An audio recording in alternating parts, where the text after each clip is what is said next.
Wow, so many fantastic resources to choose from. And I'd just like to share about this book, David Smith's Stumbling Towards Zion, recovering the biblical tradition of lament in the era of world Christianity. It was published by Langham in 2020. It was written before COVID that ravaged Peru. Two of our Arrow leaders lost their fathers to it, and everyone in Peru knows someone who's lost a loved one. Written before George Floyd, before Russia's invasion of Ukraine, and before the current widespread violent unrest we're seeing in Peru at the moment.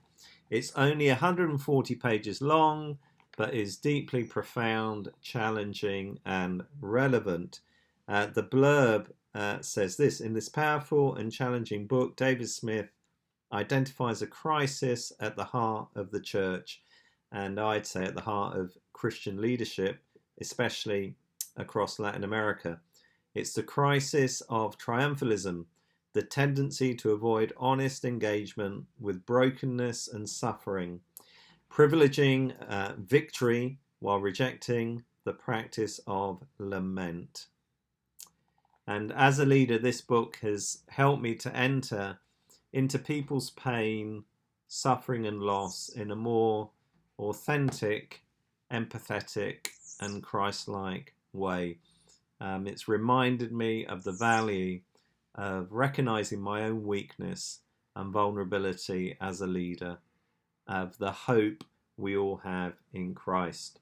I'm just going to read a quote here to finish with. It says this: the message of the crucified God has been received with gladness among millions of uprooted and displaced people.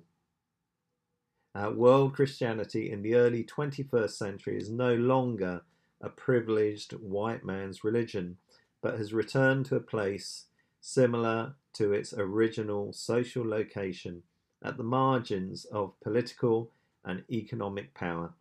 A shift which holds the promise of an historically unprecedented opportunity to rediscover the core message of the cross and of the hope made possible by the resurrection. So, Stumbling Towards Zion, I can highly recommend it.